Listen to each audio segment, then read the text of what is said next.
ہرقل شاہ روم نے قریش کے قافلے میں ایک آدمی بلانے کو بھیجا، اور اس وقت یہ لوگ تجارت کے لیے ملک شام گئے ہوئے تھے، اور یہ وہ زمانہ تھا جب رسول اللہ صلی اللہ علیہ وسلم نے قریش اور ابو سفیان سے ایک وقتی عہد کیا ہوا تھا۔ جب ابو سفیان اور دوسرے لوگ ہرقل کے پاس ایلیا پہنچے جہاں ہرقل نے دربار طلب کیا تھا، اس کے گرد روم کے بڑے بڑے لوگ، علماء، وزراء و امراء بیٹھے ہوئے تھے۔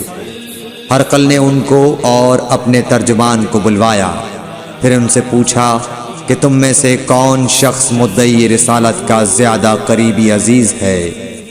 ابو سفیان کہتے ہیں کہ میں بول اٹھا کہ میں اس کا سب سے زیادہ قریبی رشتہ دار ہوں۔ یہ سن کر ہرقل نے حکم دیا کہ اس ابو سفیان کو میرے قریب لا کر بٹھاؤ اور اس کے ساتھیوں کو اس کی پیٹھ کے پیچھے بٹھا دو۔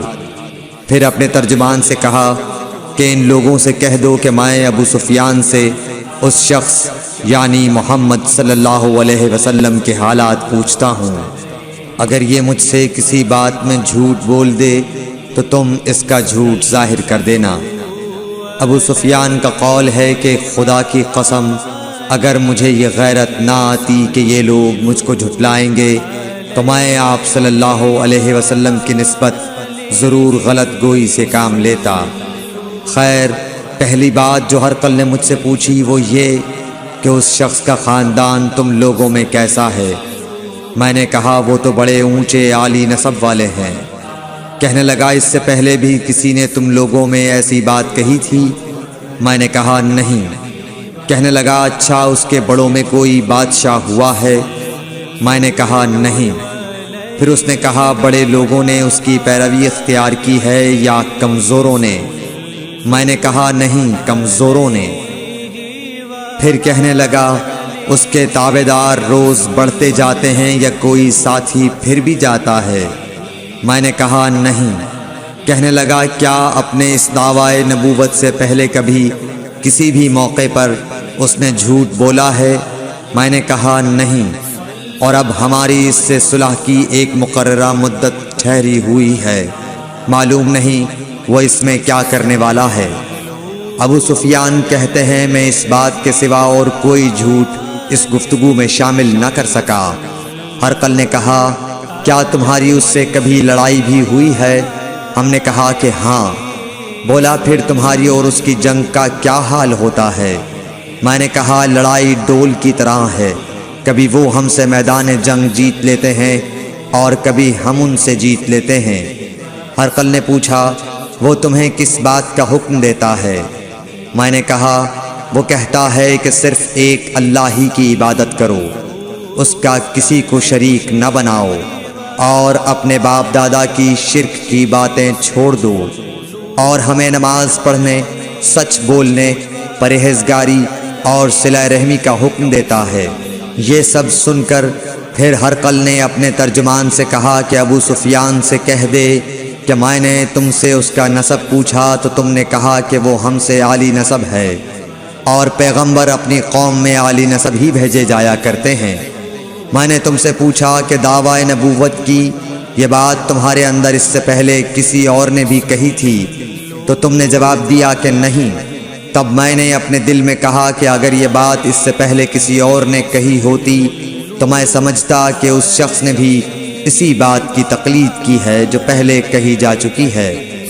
میں نے تم سے پوچھا کہ اس کے بڑوں میں کوئی بادشاہ بھی گزرا ہے؟ تو تم نے کہا کہ نہیں۔ تو میں نے دل میں کہا کہ ان کے بزرگوں میں سے کوئی بادشاہ ہوا ہوگا تو کہہ دوں گا کہ وہ شخص اس بہانے اپنے آباء و اجداد کی بادشاہت اور ان کا ملک دوبارہ حاصل کرنا چاہتا ہے۔ اور میں نے تم سے پوچھا کہ اس بات کے کہنے یعنی پیغمبری کا دعویٰ کرنے سے پہلے تم نے کبھی اس کو دروغ گوئی کا الزام لگایا ہے؟ تم نے کہا کہ نہیں۔ تو میں نے سمجھ لیا کہ جو شخص آدمیوں کے ساتھ دروغ گوئی سے بچے وہ اللہ کے بارے میں کیسے جھوٹی بات کہہ سکتا ہے۔ اور میں نے تم سے پوچھا کہ بڑے لوگ اس کے پیرو ہوتے ہیں یا کمزور آدمی؟ تم نے کہا کمزوروں نے اس کی اتباع کی ہے۔ تو دراصل یہی لوگ پیغمبروں کے متبعین ہوتے ہیں۔ اور میں نے تم سے پوچھا کہ اس کے ساتھی بڑھ رہے ہیں یا کم ہو رہے ہیں؟ تم نے کہا کہ وہ بڑھ رہے ہیں، اور ایمان کی کیفیت یہی ہوتی ہے حتیٰ کہ وہ کامل ہو جاتا ہے۔ اور میں نے تم سے پوچھا کہ آیا کوئی شخص اس کے دین سے ناخوش ہو کر مرتد بھی ہو جاتا ہے؟ تم نے کہا نہیں۔ تو ایمان کی خاصیت بھی یہی ہے، جن کے دلوں میں اس کی مسرت رچ بس جائے وہ اس سے لوٹا نہیں کرتے۔ اور میں نے تم سے پوچھا کہ آیا وہ کبھی عہد شکنی کرتے ہیں؟ تم نے کہا نہیں۔ پیغمبروں کا یہی حال ہوتا ہے، وہ عہد کی خلاف ورزی نہیں کرتے۔ اور میں نے تم سے کہا کہ وہ تم سے کس چیز کے لیے کہتے ہیں؟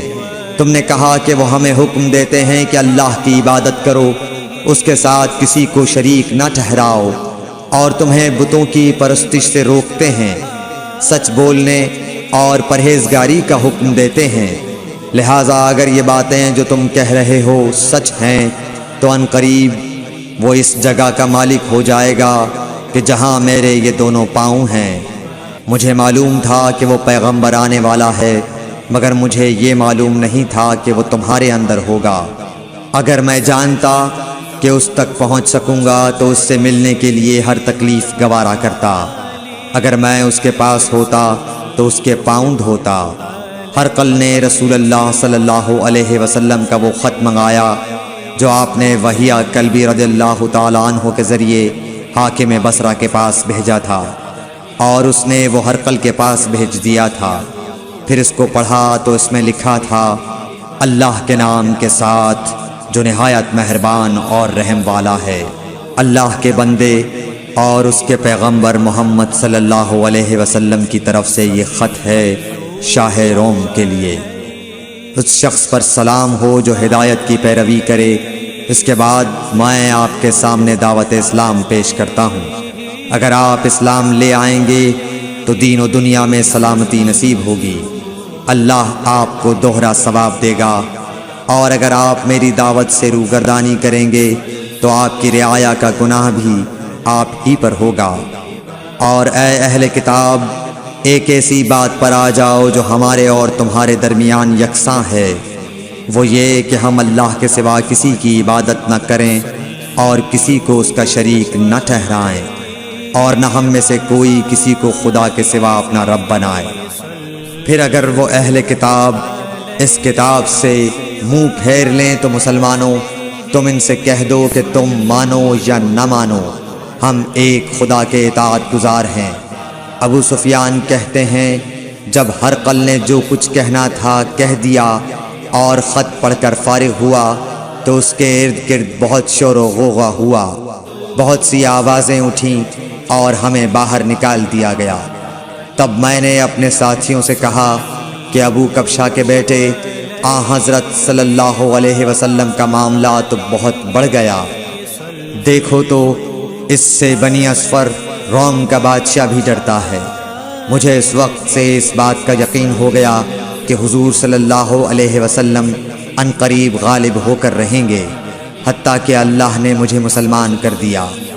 راوی کا بیان ہے کہ ابن ناطور ایلیا کا حاکم ہرقل کا مصاحب اور شام کے نصارہ کا لاٹ پادری بیان کرتا تھا کہ ہرقل جب ایلیا آیا ایک دن صبح کو پریشان اٹھا تو اس کے درباریوں نے دریافت کیا کہ آج ہم آپ کی حالت بدلی ہوئی پاتے ہیں، کیا وجہ ہے؟ ابن ناطور کا بیان ہے کہ ہرقل نجومی تھا، علم نجوم میں وہ پوری مہارت رکھتا تھا۔ اس نے اپنے ہم نشینوں کو بتایا کہ میں نے آج رات ستاروں پر نظر ڈالی تو دیکھا کہ ختنہ کرنے والوں کا بادشاہ ہمارے ملک پر غالب آ گیا ہے۔